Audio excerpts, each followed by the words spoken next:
Alright guys, it is Sunday and yes, I'm at the shop. Got nothing better to do, so I figured I'd come in.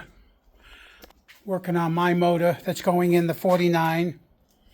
Just did the heads, reset all the valves, put new valve guides in. Not valve guides, but valve guide gaskets, all that.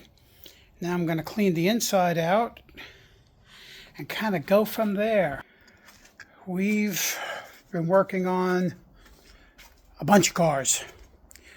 We'll start to show you guys a little more on one of the projects that we started, Russ Rescue It, which is the 77 Trans Am. Once we get that to a certain point, I'll start showing more. This here is my new car. As you guys know, if you follow me, the truck has been giving me trouble one after the other. I'm going to have to go on my, well, I have my third computer in it.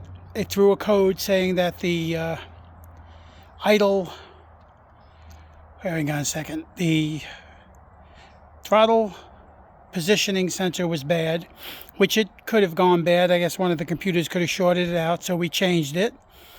It ran the same for a while, and then all of a sudden it started running good. I don't know what the heck is wrong with that car, but it's still throwing O2 codes now, so not sure if it's the computer still, or if it is the, it's the actual O2s. So I figure for now, this is what I'm going to be driving. I'm okay with that. All right, guys. Like and subscribe, and we'll see you later.